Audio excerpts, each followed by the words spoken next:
My woodshed has certainly gotten a big workout this winter. And I know many of AGDAILY's readers are about to be hit by some pretty rough winter weather, if it hasn't started already. As you can see where I am, we're a little bit more toward the rain rather than snow, but the next couple of days could change all of that.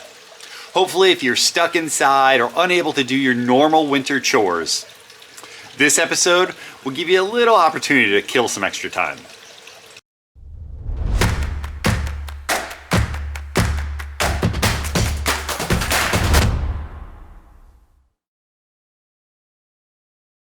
Welcome to this episode of New Ground, AGDAILY's regular video series that looks at everything that's cool and interesting in the world of ag. I'll admit that my brain is all about ag tech and machinery, thanks to the World Ag Expo and the National Farm Machinery Show, which are almost here. But beyond that, there's still been a lot of great things that have been happening in the world of agriculture. Stay tuned and we'll hit a few of the biggest highlights.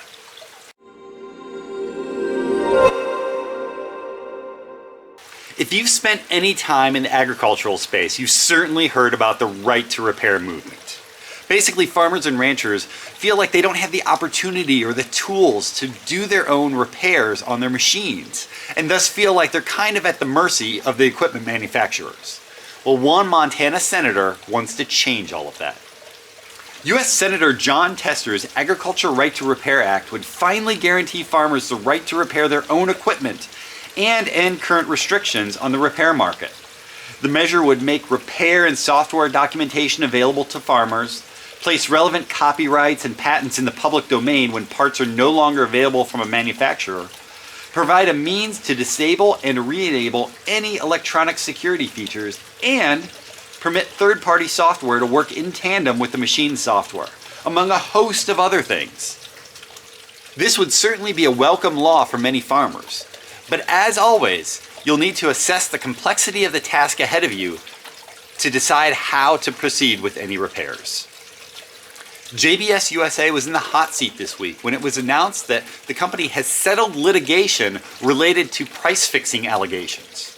And this news comes just as the USDA released data showing that the cattle inventory in the US was down 2% last year.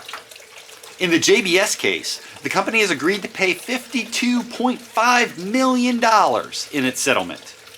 The deal is still waiting a judge's approval, and if approved, would be paid to direct purchaser plaintiffs. Of course, not everyone is happy about this. The National Cattlemen's Beef Association called the settlement, quote, deeply disturbing, and wishes that the U.S. Department of Justice would have had time to finish its investigations into price fixing before any settlements move forward. In the settlement, JBS has not admitted any fault or guilt related to price fixing, and there's no guarantee that this is how they'll settle any other future claims. One of my favorite events every year is the National Farm Machinery Show, which is held in Louisville, Kentucky. This year's event kicks off on February 16th, and there is just a ton of excitement around it because of last year's show being canceled due to the pandemic. AGDAILY has a great first-timers guide posted on the site, but even if you've been there before, know that this year is going to look a lot like years past, despite any COVID measures. Yes, Kentucky has a mask mandate, and there will be lots of hand sanitizer available to attendees. But things like registration is no longer needed, and organizers have already said that the exhibit floor is 94% sold out, so nothing will feel like a step back or a reeling back in any way this year. This is the perfect opportunity to see what's new in the agricultural industry and to sit in on some workshops and have conversations with other farmers and really kind of get a handle on what's currently good, bad, and ugly in agriculture right now. Our spotlight feature this week is a gut-wrenching look at one young Iowa farmer who woke up one morning paralyzed from the neck down. Diagnosed with abnormal blood vessels as a child, Karen Fitch was always haunted by what this diagnosis meant. But just a few weeks after getting good news from her doctor back in 2019, the unthinkable happened. She became paralyzed. She spent much of the next year in and out of hospitals and rehab facilities, and a set of complications during one of her surgeries almost killed her and set her progress back even further. I encourage you to go to the site and read the whole article. I'll link to it at the top of the screen.